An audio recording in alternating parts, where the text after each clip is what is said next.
सीटों पर उपचुनाव होने जा रहे हैं, जिसके लिए सभी राजनीतिक दल अपनी अपनी तैयारियों में लगे हुए हैं।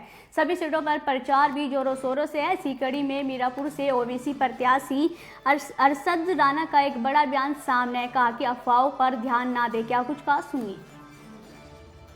सम्मानित मीरापुर विधानसभा की सर्व समाज की आवाज अब की बार ऑल इंडिया मजलिस इत्तेहादुल मुस्लिमीन का लहराएगा मीरापुर विधानसभा उपचुनाव में परचम। साथियों, एक अपील के साथ आपका खादिम, आपका सेवक अरशद राणा आपके साथ। मेरी अपील है सभी मीरापुर विधानसभा वासियों से कि लगभग मेरी विधानसभा में 112 गांव के आसपास है। अगर मैं किसी गांव में कहीं नहीं पहुंच पा रहा हूं तो किसी का शिकवा शिकायत ये नहीं रहना चाहिए कि मैं नहीं पहुंचाऊं। सभी अपने आप को बैरिस्टर असदुद्दीन ओवैसी समझकर, अरशद राणा समझकर अपने काम को अंजाम दे और लगातार एक दूसरे के संपर्क में रहे और वोटों की अपील करते रहे।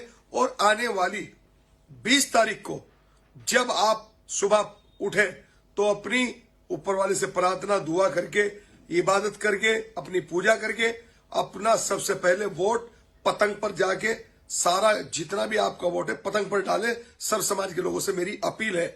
और साथियों, आपसे एक और मेरी मुअद्दबाना दरखास्त है कि 18 तारीख को आ रहे हैं हमारे लोकप्रिय लीडर, राष्ट्रीय अध्यक्ष मजलिस इत्तेहादुल मुस्लिमीन के बैरिस्टर असदुद्दीन ओवैसी साहब मीरापुर उपचुनाव में ककरौली में रहेगा कार्यक्रम और आपसे होंगे रूबरू।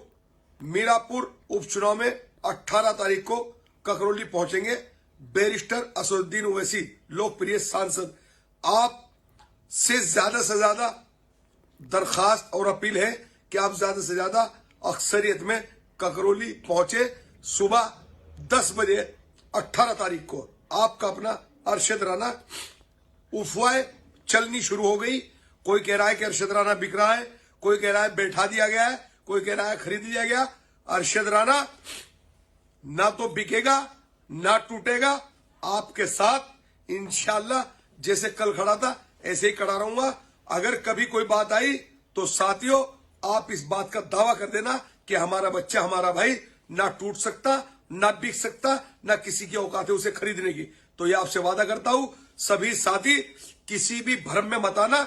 बहुत चीजें चलेगी चुनाव वाले दिन, उन सब अफवाहों से आपको बचना है और अपने खादिम, अपने सेवक और अपने बैरिस्टर असदुद्दीन ओवैसी के हाथों को मजबूत करना है। इस चुनाव से सरकार नहीं बदल रही है। ये चुनाव ना मुख्यमंत्री